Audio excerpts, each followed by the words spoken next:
example of the forces that are at work showing us that our universe is balanced on a razor's edge. And we got that universe from what? An explosion? You know, the story is told of Sir Isaac Newton, who was a creationist, very staunch, avid believer in God. Had a friend who was an atheist, and his friend, of course, said that the universe came into existence out of nothing and blind, random chance processes, etc. He invited his atheistic friend over, and he had gone down to a carpentry shop, and he had ordered a scale model of the solar system. Had the 9 planets then, because Pluto has been bumped to a planetesimal. But I learned when I was in I guess 6th grade, my very excellent mother just served us 9 pizzas. And without Pluto, you don't get the pizzas, so you just got served 9 nothings. And so I'm still calling Pluto a planet, whether they like it or not. Just because they changed the definition does not mean I'm not recognizing it as a planet. So, from what I understand, Newton had the scale model of the solar system. He called his atheistic friend over.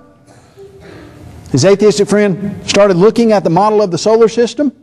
It had a crank on it that when you turned it, it turned the planets all around the sun. And the friend was awed by it. It was an outstanding piece of carpentry work. The friend said, "Sir Isaac Newton, where'd you get this model of the solar system?"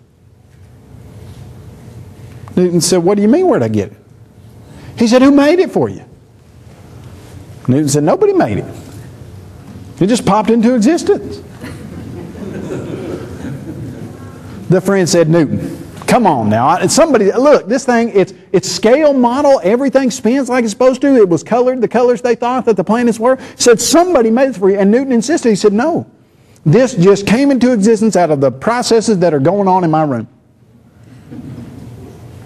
And of course, the friend was getting angrier, and he said, "Newton, I demand that you tell me who created, who made, who designed this model of the solar system." And he looked his friend in the eye and he said, "Friend, if there's nothing I could do to convince you that this crude model of the solar system did not have a designer, then how in the world do you expect me to believe that the universe and solar system that is infinitely more complex than this model, how do you expect me to believe that that didn't have a designer?"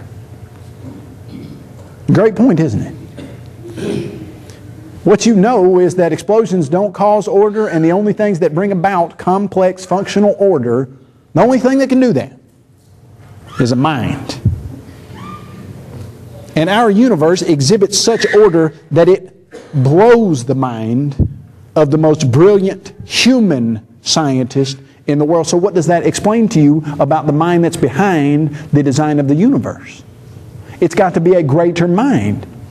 For since the beginning of creation, His invisible attributes, His eternal power and His Godhead, His mind are clearly seen, being understood by the things which are made.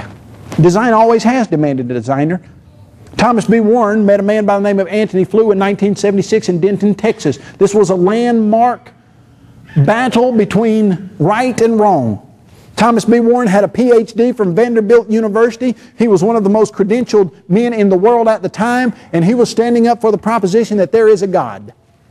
Anthony Flew was recognized as the world's leading atheist in 1976. He had written a paper back in the 1950s and had presented it to the Socratic Society, over which C.S. Lewis was the head. That paper is to this date still the most widely distributed, widely read, widely written on atheistic paper in the world, has been for the last 6 decades. You understand what I'm saying? What I'm saying is, Anthony Flew was recognized then as the world's leading atheist, and for the past 6 decades has had the paper that's been more read and more widely distributed than any atheistic philosophical paper in the world. Thomas B. Warren destroyed Anthony Flew. You can get a copy of the debate from World Video Bible School. I think it's out there on the internet. You can get a transcript of it from National Christian Press. It was an utter rout. Now, at one point in the debate, Thomas B. Warren asked a very simple question. He puts a picture of a prosthetic limb on the slide. Now, this was back in 1976, had nothing like a PowerPoint. It's a little pencil drawing of an artificial hand. Simple as the day is long. Just a little pencil drawing. Prosthetic limb. Several years ago, I wrote an article titled "A $4 Million Piece of Evidence for God's Existence." In that article, I talked about a new prosthetic limb that a man by the name of Dr. Kukin and his research team had designed. It weighs 10 pounds. It's made out of a very lightweight, sturdy metal alloy that they attached to a 26-year-old Marine's shoulder. She had lost her arm in a car accident. They put this 10-pound, $4 million arm on her shoulder.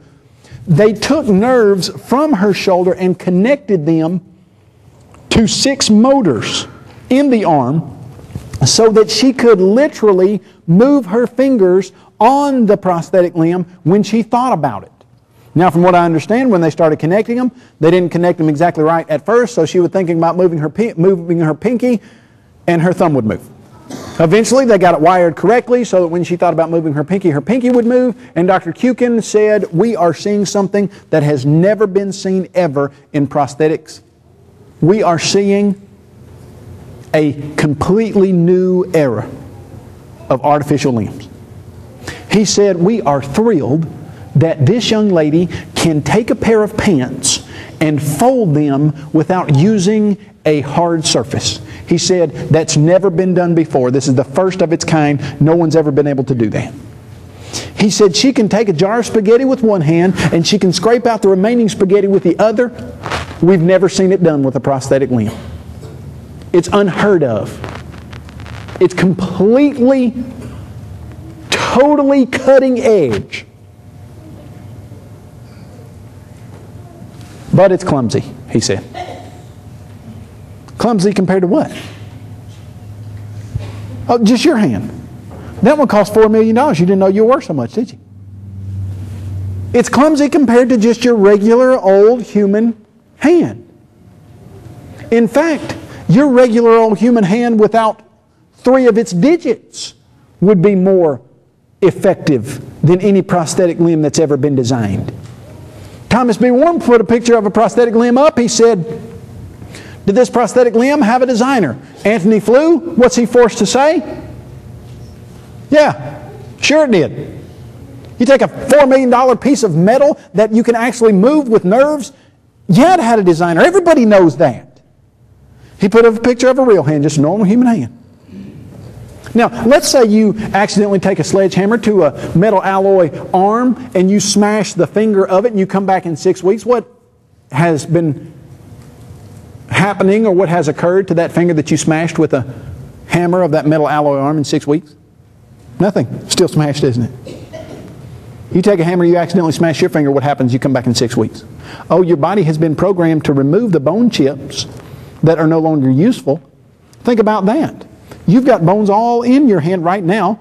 Your body has the ability and the power to dissolve your bone. Why doesn't your body dissolve the bone that's in your finger now? Well, it's specially programmed only to dissolve the chips of bone that are no longer useful in your finger. You come back in 6 weeks, often where you broke your finger, it's stronger than it was before. You can't do that with a metal alloy arm. Accidentally take a knife to some of the wires of that metal alloy arm. What happens? Those wires stay cut till some intelligent person decides they're going to put them back together. You take a knife and you accidentally cut your arm. What happens? Within seconds, blood starts clotting, but it only starts clotting at the place that it was cut, because if it starts clotting anywhere else, like say in your veins or arteries, and that clot gets back to your heart, you die. Specifically designed only to clot in that perfect place, starts plugging those holes within seconds so that your system can start repairing itself. You come back in 2 weeks, you've got a scar there, and everything's working perfectly. Thomas B. Warren puts a picture of a human hand up. He says, Anthony Flew, how'd this get there? Flew said, now, you got to give Flew a little bit more credit than it sounds like here. This was proper English for a man from England at the time. But here's what he said, and I quote. Thomas B. Warren said, how'd it get there? Anthony Flew says, it just growed there. We would say it just grew. It just grew. Anthony Flew wrote a book in 2004. There Is No God was the title of it, with the no marked out.